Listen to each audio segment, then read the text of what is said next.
So next kita nak unbox. Cantiknya. Ni I beli untuk my mother-in-law for her birthday. And then this is for... So I beli bag from Maneska. Sabar nak buka. For my mom. And this is mine. Cantik gila.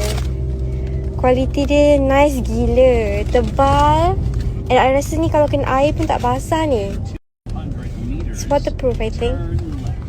Cantiknya. Ni Malaysia Cool Edition. Diorang buat untuk Merdeka. I tak sure that, I rasa baru-baru ni out of stock. Tapi I rasa tak lama lagi akan available balik. Memang cantik gila. See? Very patriotic. Cantik. Dia punya printing pun cantik gila. So yang ni pula Mikela punya. Cantik gila. Elok dia ni. Memang waterproof. Okay. So nak bawa pampers anak ke apa ke. Oh dapat free gift lagi. Thank you. Cantiknya. Tak rugi dia order. Ni memang biasanya kan macam ramai dah orang buat juta bag personalized printing nama ni. Tapi I pernah beli tempat lain yang macam kualiti dia tak okey. Nama dia macam tampal je. Senang tercabut after a while. Yang ni I rasa memang tahan ni.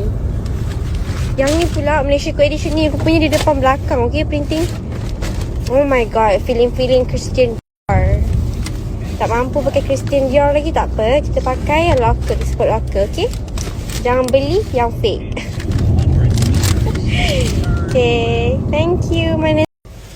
So guys, berbalik gila. Cantiknya. Maneska, thank you so much. Ni murah je, okay. Ni satu ni yang printing depan belakang. Material dia yang waterproof and besar ni.